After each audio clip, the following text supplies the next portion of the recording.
In this final lecture for the course, we should consider the importance of exhorting one another toward living new life in Christ. Living it is our responsibility as chaplains so that we can show others what changed life looks like.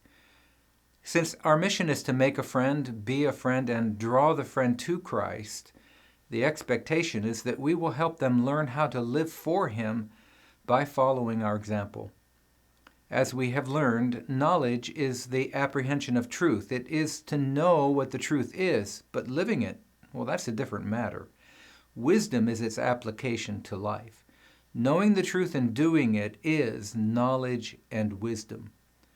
Truth of God is found in Scripture. To learn truth from Scripture, one simply must become a student. The word disciple has the literal meaning of a student or learner. But learning truth without applying it to a changed life is meaningless. Students need to study, and they need to be taught by people who have both learned truth well enough to teach it while also having made progress at applying it for changed life that can serve as a role model for the student to follow. That's our responsibility. The New Testament church continued to use the office of elder as its primary leadership structure after the church was launched at Pentecost. And the elder, also called pastor or overseer or bishop, is the primary leader being referred to in Hebrews chapter 13, verse 7, which says, "Remember your leaders, those who spoke to you the word of God. Consider the outcome of their way of life and imitate their faith." As Christians, we should certainly influence others toward progress at living new life in Christ. This is wisdom through application of the Word of God.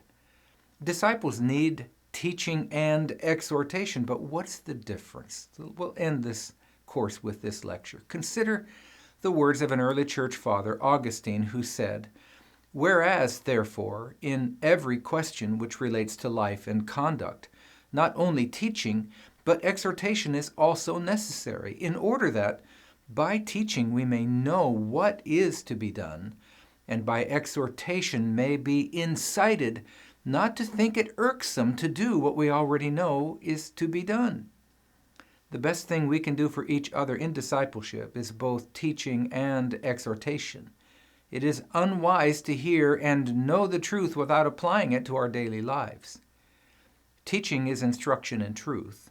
Exhortation is the encouragement to apply that truth. Knowledge is the apprehension of truth, and wisdom is its application to life. Learn truth. Be wise. Make progress. Help others. And welcome to Christian Chaplains and Coaching.